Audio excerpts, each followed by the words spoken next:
So in our sermon series today, as we turn our attention to this morning, we're in a series on parenting. The Grassroots wants to be a community who learns to know what it is to experience the love of Jesus, to know what it is to receive it, and then know what it is to give it right back in turn, to give it out to the world, to translate his love from our heads into our hearts and into our hands. And so because of that, one of the things that we've been doing in the last season here at Grassroots has been studying love. What is love? What does Jesus' love look like? And we've been on this topic since September, kind of going back and forth between more like Bible study kinds of sermons and more practically oriented kind of sermons. Like, what does the love of Jesus look like in our everyday life? And so we're in one of those practically oriented sermon series right now on parenting and parenting relationships. What does it look like for the love of Jesus, the cross-shaped love of Jesus, to show up, to be alive, to be real in our parenting relationships? And so one of the things that we've been talking about all along, if you've missed any of the sermons, don't worry up to this point. They're all online if you want to catch up and hear some. But I'll catch you up if you haven't heard them yet. Today. So we've been kind of talking about some of the practical things that we do as Christians to help cultivate this love. This love isn't just something that is inherent in us. It's something that needs to be shaped and grown and formed. And so we have practical patterns of things that we can do. One of them is learning to be people who show gratitude, who learn to be grateful for life. We learn the practices of forgiveness, and Jesus tells us to go way out of our way, way beyond our wildest imaginations, to forgive others who've wounded us. And that's really the heartbeat of our faith, to show remorse, to learn to be people who can confess, who don't sort of have to be self-righteous all the time, that we can expose a little bit of what we've done wrong to those around us. And journaling, which is not a popular message, I know.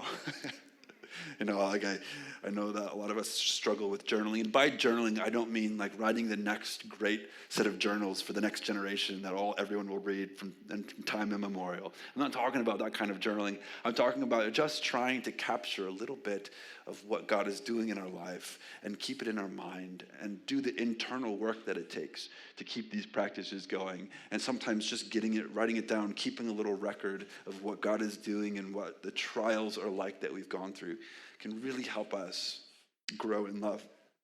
So how does this all work in parenting? That's what we're talking about. And I'm not trying to give you like a how-to manual. There is no manual for parenting. In the Bible, only actually talks about it just a very little bit, especially in the New Testament, which means that there's really not a cookie-cutter kind of way to be a Christian parent. There's not one size fits all. You've got to read your situation. You've got to learn the kinds of things that work in your parenting relationships. But also, the thing that does kind of bring it all together is the challenge for us in our individual situations to learn how to translate the cross-like love of Jesus into our parenting relationships. And that's something that we can talk about. So kind of leaning into those ideas. And when I talk about parenting relationships, I really have to make sure that you understand that I'm talking about the gamut, not just the kids that we have in our custody to care for, but parenting relationships. We have all been parented at some level by somebody. We do have children in our lives, whether they're biological, fostered, or adopted. We have kids around us in our lives, nieces and nephews, and especially in the faith, as you see around here. And some of us will have future kids in our lives that aren't there yet. And so I'm inviting us, even though I'm putting a special emphasis on, especially today, on the home life, parenting in the home life, all of this stuff can really go and apply to the various dimensions of our life. So parenting relationships and putting the cross into the parenting relationships. And really there's three kinds of thoughts, just catching up here if you've missed so far. Learning to honor our parents, we talked about that 2 weeks ago. Managing our homes with good character, we talked about that last week. And now we're talking about how the cross of Jesus looks like in giving children time, touch, and encouragement, even in the worst of times. And if you really want to boil this down, if you really want to try to like the memorable points, it's basically this: honor your parents, be respectable, and show remorse. Let your kids and the children in your life know that you screwed up when you screwed up with them. And the final one is tune in to them selflessly. If you have to if you need something to hold on to, these are the ideas. And today we're looking at what does it look like to tune in to the kids around us in a selfless way. But if you want to put this out more into kind of like a big theory, a big sentence, last week we talked about how Christian parenting rises and falls on the quality of our character in the midst of trial. When things get tough, when things get messy, when they go out of sorts, our character is what matters, of being respectable. But today we're diving in a little bit deeper, a little more practically into this idea, wisdom and worth.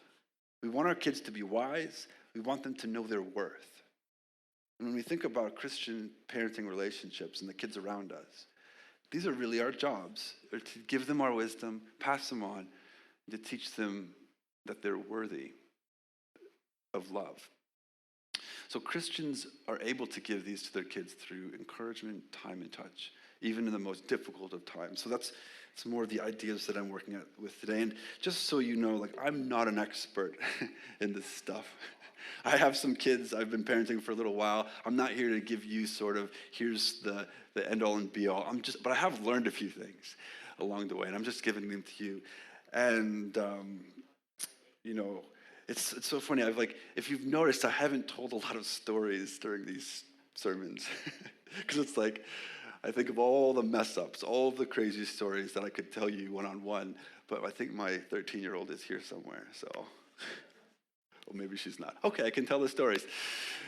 No, I'm not gonna out the kids, because they are embarrassing. I've embarrassed my kids to no end through my horrible parenting and my selfish parenting, and you could probably, if I took you out for coffee tomorrow, you could probably have a handful of your embarrassing parenting stories of just how much we can mess up.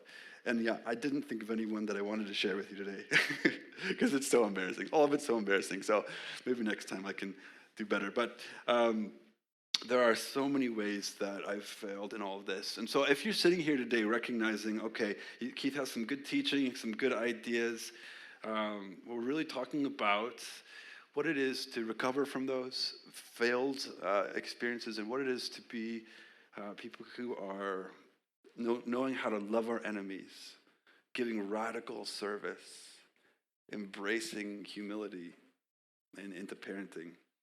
And when it comes down to it, the ultimate point is that Christian parenting is about teaching them the truths of the faith. Oftentimes we think about that. We want to give them the truths of the faith. But a Christian family filled with Christian teachings without Christian love is a really dangerous place to be. I just want us to ponder that for a little bit. Of course, we need to teach our kids the Bible stories. We need to teach our kids who God is and what He's doing in the world. But if you live if you've grown up in a Christian environment that was filled with Christianity, with Christian teachings, but really didn't have Christian love in it, that was a dangerous place for you. It's a really dangerous place. So as we dive into this, I want to invite us to remember to keep on thinking of how much our personal character matters in this work. So diving into the scriptures here. Last week we talked about Paul's letter to Timothy and Titus. Paul is a missionary, and just after the time where Jesus was raised from the dead, and he was going out to share the good news. And as he was getting older, he had two kinds of disciples, or two disciples. One of them was Timothy, one was Titus. He gives them some teaching about how to run a church, what to expect in church, and he has a little bit of teaching on parenting. And that's one of the hot spots in the New Testament of teaching on parenting, on Christian parenting. But the other places are Paul's letter to the Ephesians and to the Colossians. If you've ever read these letters, they're not to individuals, they're to church communities. They're filled with all sorts of great stuff, but there's also a little bit of teaching in there on parenting, which I'm going to pull out today. And this is just what one of the letters would have looked like that Paul wrote to the Ephesians and to the Colossians. And when he writes to them, he writes these two little lines about parenting. And if you're really a Bible geek like I am, you'll recognize that you could take a Word document and make 2 columns, and you could take and break up Ephesians and Colossians. And there's a lot of similarities. Paul recycles his teachings to those communities. So there's a lot of repeats. You can kind of line up to see what Paul said to the Ephesians when he said to the Colossians. And so there's 2 lines, or 1 line in each of the letters that come out like this. And I'm going to help you here, but I kept these in Greek so that we don't get the ideas right away. The English starts to give us certain ideas of what these teachings mean. And I'm going to leave it in Greek to begin with here to help us. So fathers, this is his teachings in Ephesians. Fathers, do not parorgizete your children, but bring them up in the training and instruction of the Lord. And in Colossians, fathers, do not ethizete your children. So we notice that he's using 2 different words. So that you do not make them deeply discouraged. So we notice that he's using 2 different words here. And the difference is really fascinating, and I think it teaches us a lot. But it looks like Paul is giving similar teachings to fathers about children. They are similar, and they're asking parents, fathers in particularly, to avoid certain kinds of behaviors that will really hurt your kids. Both are suggesting that adults in the lives of children have a power over them, a very strong power here to bring them up in wisdom or to deeply discourage them. And it's addressed to fathers, and Paul moves back and forth in the letters between the word parents and fathers. So he's specifically teaching fathers here, and I think that there's something to be said by that. But I really do, at the end of the day, think that these teachings are good for mothers and for aunts and uncles and any person who has a role of authority in the life of a kid. So there's certain things that any adult can do in the life of children that will hurt them. So that's kind of what Paul is getting at here. And I think at the end of the day, when we unpack these words, when we unpack what is meant here, it's all about being less self-centered. How can we be more selfless in our relationships with our children? And it's not easy. Once we get into this, it's like difficult stuff. So the first one, let's start here with parorgizete. Fathers, do not enrage your children, but bring them up in the training and the instruction of the Lord. And the second time this word parorgizete is used in the Bible is in Deuteronomy. Moses is speaking here, and he's saying to the community, you're going to do what's evil on the side of the Lord. You're going to go into the promised land, and you're going to do some bad things, and especially you're going to worship idols, and you're going to parorgizete God through the works of your hands. So oftentimes in the Bible, this word parorgizete, to enrage, has to do with humans making God upset. And you can think that would make sense. It would be easy for us to think the teaching is to children here. Children, don't enrage your parents, because we know that. We know that experience. All of us can testify. Kids can enrage us. They can enrage us with the wrath of God. But this is not what Paul is saying. He's like, parents, don't make your children enraged. And this has to do specifically about training and instruction. So there's all sorts of things that we can do to enrage our kids. Can I get a word? Can I get a testimony? Anyone? Open mic? All sorts of things we can. But the idea is, okay, we'll nix that idea. The idea is that training and discipleship. Don't choose methods to try to get your kids to behave or be good disciples in ways that enrage them. Find other ways, and I'm going to get to some practicality here. Don't enrage your kids. The contrast is enraging them versus teaching them. We're meant to pass our wisdom on to our kids, but we have to teach them. We can't just assume that methods that make them upset. Now, here's the thing. Okay, I'll tell this story. I wasn't going to, but I'll tell it anyway.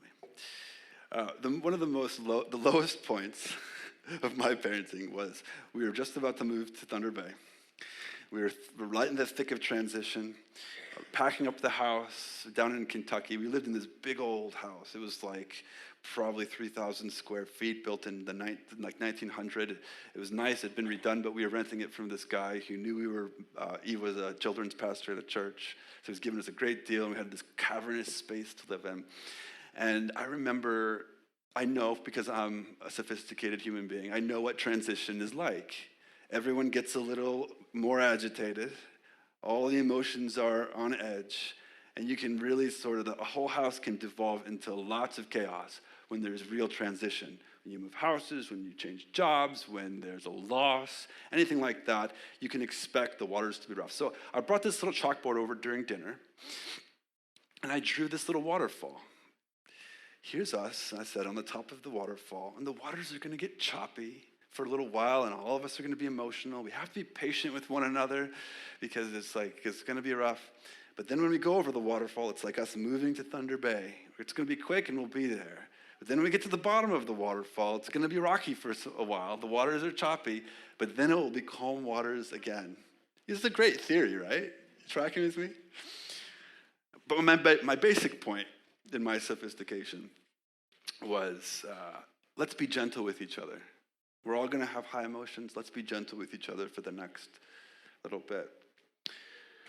So what happens next? I have my little chalkboard. I'm finishing my rice. All I remember is that we've got someone, they'll remain nameless, and very much disrespecting Eve in the kitchen. They were disrespecting Eve, and I just got like the fear of Zeus, or the wrath of Zeus in my eyes. I don't know, I was so angry, and I was sweeping. I had a broom, and I remember just taking the broom and just being, stop that, and throwing it across the living room, and I hit a cookie jar, and the cookie jar shattered, and I thought, what just happened? And I look in the eyes of my bewildered children, like, okay, and I was way out of line, friends. This was abusive, okay? This was like, I had to check my heart here. I thought, what just happened? So, as a good, humble father, there's crying. I go upstairs. I say, honey, sometimes parents just have to throw lightning bolts. Terrible, right? It's shameful. When you're out of place, parents just have to throw like Zeus. And then I thought about that. I'm like, I'm just such an idiot. That's so wrong in every single way. But this can happen. Children can enrage us. And of course, I apologized. I brought it before my children. I said that was wrong. I was out of line. That shouldn't have happened. But we can do so many things to enrage them back, can't we? And the idea is this. Just think about this. What can we do to enrage our kids? We want them to behave. We want them to do something right. We can nag them over and over and over. Why didn't you do this? Please do that. Do this. Do that. We can offer constant criticism in their life. You're doing this wrong. You're doing that wrong. Oh. Sorry, Claire, I didn't see you back there. You'll forgive me, won't you? Yeah, I love you. Okay. Nagging, constant criticism, there's all sorts of things that we can do when we really just want them to learn something. And again, I'm not going to try to get into specifics because it's different for everyone, but what is it that you do that enrages your kids? If your kids are enraged, it may be for some other reason. But you have to check yourself because it may be because of the way you're parenting. That's what Paul is saying here. Fathers, don't par or gizate your children. Don't enrage them. The way that we teach, the way that we want them to get better is through training and instruction, correction little by little. Parents have to put up with a lot of bad behavior if we're going to be parents in this ways. A lot of things that enrage us that we would want to just stomp out right away. But when we behave like that, when we're always on our kids and we stomp out bad behavior over and over and over again, what we're really doing is nagging them and criticizing them and not really teaching them. And I know it sounds simple, but friends, sometimes we just need to take a breath, let something pass, and go about saying, here's the reason why I want you to behave a certain way. We need to teach them and correct them little by little. There's a lot of ugliness in the lives of children that we need to put up with to parent in this way. And I love this. Instead of nagging, instead of continuing to just constantly criticize and be on our kids and enrage them, simply sometimes we just have to ask the question, how can I help you? If they're failing to pick something up over and over again, if they're failing to behave in a certain way over and over again, rather than going in hot with our correction, sometimes it's simply, how can I help you? How can I help you? It's a powerful phrase. Put it in your pocket. And usually that diffuses a lot of the situation. So basically, I'm inviting us to think about replacing the enraging techniques that we have, whatever they are, with teaching and instruction. Now, moving on to Colossians. Fathers, don't erethizete, provoke your children. This is like basically pushing them to make a fight with you. Like, I'm pushing them over and over and over again to fight with you. It's a provocation. Don't use that kind of pushiness with your kids. That's a bit aggressive. Why? Why is this? Because they're going to be deeply discouraged. Parents who discipline their kids too much or too provocative with them will have deeply discouraged parents. Now, again, I've said this many times up here, and I'll say it again. There are lots of reasons for depression. There are lots of reasons for a person to be depressed. Some of them are experiential, some of them are biological. But Paul is saying that there are some of the reasons why kids are depressed is because their parents are depressing them. And so we have power over these kids. Now, it's provocation and making them wrath-filled are two similar kinds of ideas. But you notice Paul uses different words here. Erethizete is different than the paraorgizete. And there's a reason why. They're different kinds of words. One of them has to do with your kids, kid-focused. Don't do stuff. Choose methods of discipline that don't provoke them to wrath. That's about the kid. But this is more about you as parents and parenting relationships. Don't do anything that is provocative. Don't do anything that is coming from you in a way that is a bit messed up. So I'll unpack this here a little bit. The word is very similar to the word for selfish ambition. Do nothing out of ertheion. Remember this in Philippians 2, or vain conceit? But in humility, count others more significant than yourselves. And I think these the similarity of these ideas to teach us that when we provoke our kids, when we're provocative, when we push their buttons just to sort of get them to do what we want them to do, there's a selfishness involved there. There's a selfish ambition involved in there. And basically the opposite of this is counting others more significant than yourselves. And I think what Paul is really getting at here at the very depths of this teaching is when we are so self-focused, when we're so absorbed in ourselves, our kids don't get the message that they're worth love. We're so preoccupied with ourselves that over time, through the many things that we don't say or the way that we behave, kids start believing deep inside of themselves that they must not be worthy of your love, worthy of your time. It's the message that comes across when out of selfish ambition, we're parenting. But really the opposite of this, in humility, count others more significant than yourselves. I'm not advocating for kids to be in control of the household. I'm not advocating for you to let them run over you like they're a big dump truck and you're just the gravel underneath their wheels. I'm not talking about that.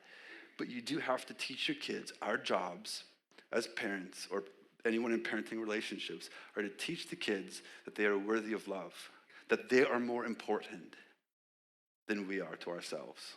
There's nothing more Christian, I think, about that. As we completely empty out ourselves and learn to deny ourselves, take up our crosses, and follow Jesus. It's like we're handing the baton of worth over to children. We teach them that they're more significant to us than even we are to ourselves. So that's kind of the main idea here. Don't squash your kids with your own selfishness, because you'll make them depressed. So selfish parenting versus other-centered parenting. Here's some thoughts, some other ideas. The full-blown selfishness is called narcissism. I don't know. There are some people in the world who are diagnosable when it comes to narcissism, the ways they think about themselves. There's probably not a ton of people in the world that are clinical like this. But when they are clinical, if we think about the extreme of selfishness in parenting, really they only see a reflection of themselves in their kids. Their kids are not completely other who are there to learn about and respect. They just see someone else that they should make like them. And these parents can oftentimes parent out of embarrassment. I don't know if you know any parents who tend to parent out of embarrassment. The reason why they want their kids to be behaving is because it's a bad reflection on them. I want you to behave. I want you to stay in line because what will people think about me? And when we parent this way, our kids know it. They sense deep down that we really don't care about them behaving. We care about them not reflecting poorly on us. And so you can parents who parent like this can get into some serious ruts. They're never satisfied with their kids. They shame their kids. They're emotionally unavailable. It's like my way or the highway kind of parenting. Like I've got no space to consider who you are and what you want in your life. And basically, we ignore and we don't respect the kids' feelings or their experiences. And when we do this, when we parent out of embarrassment, it can really depress the kid. So basically, on the other side of this, selfless parenting, again, there's no tried and true way. This is just you thinking through, and me thinking through over and over and over again, how selfish I can be and where I can get better with this, how I can be less selfish. Echo their feelings. It's just a really simple way. If a kid is saying, if their kid is looking so angry or they're in a rage, for whatever reason, rather than don't do this or don't feel that or don't act like this. We tend to do that because we want to manage the situations. We can say, you look angry. It's simple, step aside and say, you look like you're in a rage right now. What you're doing is you're validating their feelings, you're validating their experiences, and teaching them that they're worth your time. Now, another one, teach them that they are enjoyable. Oftentimes when my children get the most angry at me is because, Daddy, you work too much. Daddy, you never play with us. Daddy, you never spend time with us, which isn't true. I spend a lot of time with my kids. But what I'm failing to do oftentimes is teaching them that I like spending time with them. So even when I don't have a lot of time, even when I haven't spent time with my kids that day, and they say, Daddy, you never spend time with me. Rather than being selfish and trying to defend myself and being self-righteous, well, I've got a lot of work and you don't understand how much pressure I've had in my day and you don't understand this and this is in justifying it. Simply turn it around to selfless parenting. Honey, I really love spending time with you. I'm sorry I can't, but I really like it. Or oftentimes, you'll hear there's this, a scene plays out on, let's say, a beach. Your family's on vacation, the kids playing in the sand. Mom is sitting on, the chair reading a book, and dad is down playing in the sandcastle. And mom says something like, hey, give your dad some space. He needs some rest. Okay, perfect example. What are you going to do in that spot? Oftentimes, me included, I would just get up and I'd say, you're right, I do need some rest. And what I've told the kids there implicitly is they're not worth my time. I could say, no, don't worry. I love playing with my daughter the best. I love, more than anything, spending time with my child. It's a little switch, but it can be really helpful. You need to teach them that they're enjoyable. Find a way to communicate that they are worth spending time with. Or other-centered parenting. When you rebuke them, which you have to rebuke kids, there's rebuking that goes on. It's part of parenting, teaching them, correcting them, rebuking them.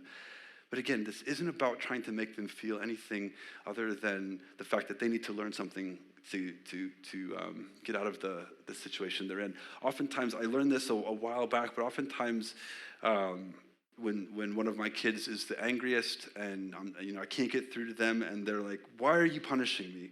You don't love me because, you must not love me because you're punishing me. I'll stop and I'll say, look, we're on the same side. We're on the same team here. I'm not against you. I'm not trying to just make you feel horrible about yourself. We're on the same team. And then I'll take time to explain, because there's a certain behavior. If you continue this certain behavior in your life will not go well for you. You'll be lonely. People won't want to be around you. People want to see how I'm taking the time to explain and to teach. So oftentimes we can get so much in a rut of just don't do this and don't do that, and you're doing this wrong and doing that wrong. Be selfless in the time that you take to teach your kids why it is that you have to rebuke them. It's really important. I know you probably all know this, but I'm just trying to help us continue to imagine what it looks like to parent out of the cross. And if you have to boil all this down into two ideas, it's again, pass on your wisdom, teach them that they are worthy. It's really two main jobs of Christian parenting. And it takes a lot of our own self-reflection, because we can do all sorts of things to fail to pass on what we know because we're so busy rushing around. Or we can do all sorts of things that implicitly are telling them that they're not worthy and enjoyable to spend time with. So a few more principles and then I'll be done here, because really, again, I'm not an expert. I'm not up here as a childhood expert. I don't know all the techniques, but I've learned a few things, okay? And so I'm just trying to pass them on. Encouragement, time and touch. This is how this comes out in the wash. Now, I'm not just talking about telling your kids that they're good people, that you like them. I'm talking about a deep level of encouragement. When you need to be firm, but don't make it about you. You could probably think of 1,000 ways that you can make being firm about you. I'm so tired. I need space. What will I look like if you keep doing this? Be firm, but don't make it about you. Your kids can smell it from a mile away. Let your rebuke be explanatory. I'm on your side. I'm trying to help make a better life. Kids won't ever understand this, by the way. It's not like you're going to rationalize it. But you can continue to reinforce the fact that you are on their side, that they're enjoyable, you love them. Time. If you have kids, definitely spend 5 to 10 minutes with them. But also take 5 to 10 minutes to tune into your kids. Take 5 to 10. If you don't have time in your life, if you're really in a season where you're rushed or you don't have space, 5 to 10 minutes every day is not too much to ask, in which your main job is to teach them that you enjoy them. And even if you don't have the time, tell them that you enjoy them. Touch. Touch is so important in this process. We all know that parenting, healthy parenting involves touch, physical touch, of course. Like rocking kids when they're small, and hugs, and strokes of the head and hair when kids are feeling sad and upset. But what about praying for them, giving them a blessing every morning? Like, I picked this up a little while ago. Every morning, before my kids go to school, when I'm driving them, everywhere we've lived, we've had a blessing corner. And what I mean by this is, when we were in Scotland, I used to walk my daughter to her elementary school, and we hit this piece of the pavement just before the school, which was made out of a different kind of material. It was a distinct square. And every time we hit that was the blessing corner. And we stood on it, and we stopped, and I would give Claire a blessing. And it wouldn't be a general blessing. It would be like, I would think, how has her day started? She's been a little bit sad today, or she's been a little bit angry, or she's been a little bit whatever. I would remember what the morning was like, and I would say, all right, let's give you a blessing. You need a blessing of hope today? Would God give you hope? And I just put my hands over her. God, would you give Claire hope today? Would you help others to give Claire hope today? And would you help others to give Claire hope, and would you help Claire to give others hope? And may the Lord bless you and keep you and make his face shine upon you. I don't know if you know how powerful a spoken blessing can be over a child. Just even as tough as things can be, a spoken blessing. I bless you today, child. And then when we moved from Scotland and went to Kentucky, there was this little place. It was like the Kiss and Rides of Kentucky. And it was like this big sort of roundabout where then you drop the kids off. And we'd get to this final corner where we'd turn. And then we call that the blessing corner, which is like a blessing today. And I'd give the blessing there. And now there's Kiss and Ride, or standing at the bus stop. would you like a blessing today? And I always ask, because sometimes they say no, because I've screwed up with parenting and they're mad at me. Would you like me to bless you? The Lord's representative who's just sinned against you is here to give you a blessing. And it's like, they always have the freedom to say no. Like, no, I don't want your blessing. And then I say, okay, well, I'll just do it in my head. And, give your kids blessings. Bless them before bed. Bless them when they're asleep. Bless your kids. It goes a long way. And try to listen more than you talk.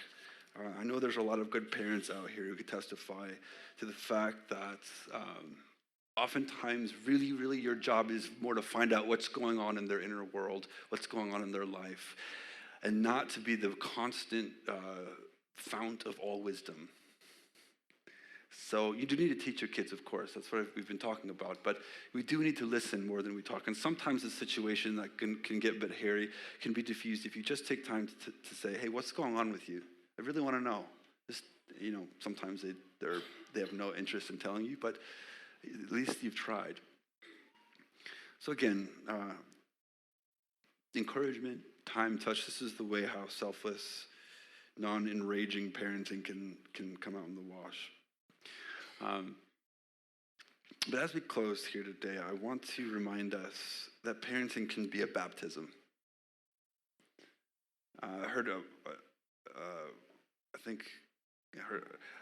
one of the church members talking recently about this. They said, parenting, and I thought it was so true, parenting is the exact place where we can experience the love of the Father. The place where we get trampled on, and places where we can be rejected and unappreciated. And that's what we do to God all the time. That's our posture towards God. And he's there giving faithful love and forgiveness. And again, the prayer, let your mercies be new every morning. We do not deserve to wake up every morning being refreshed, because of all the little ways that are little selfish ways that we've walked on this earth. But God does it.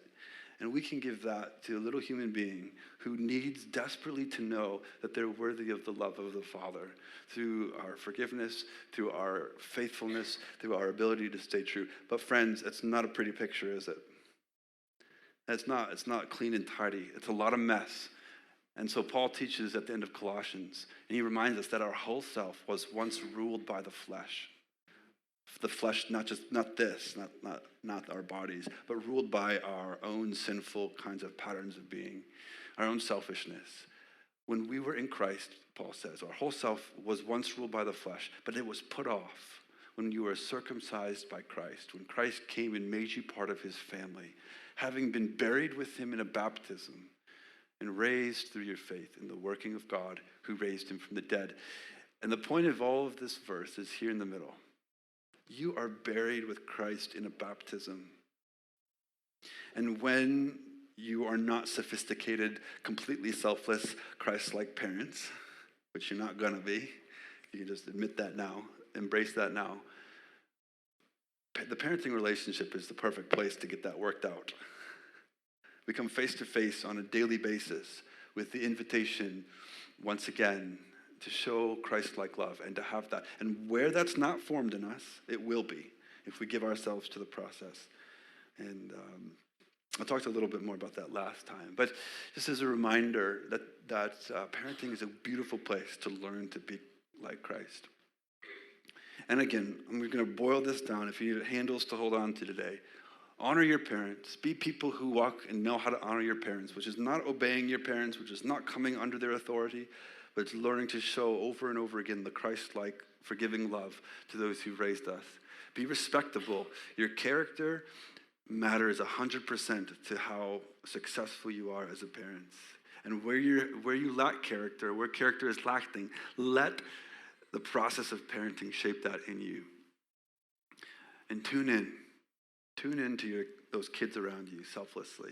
Take the time and energy really to dial in the little emotional, complex world of the person in front of you, and do it selflessly in a way that the kids deeply come to understand, not just the wisdom that you have to pass on, which is good and right, but also the fact that they're enjoyable, worthy to be loved.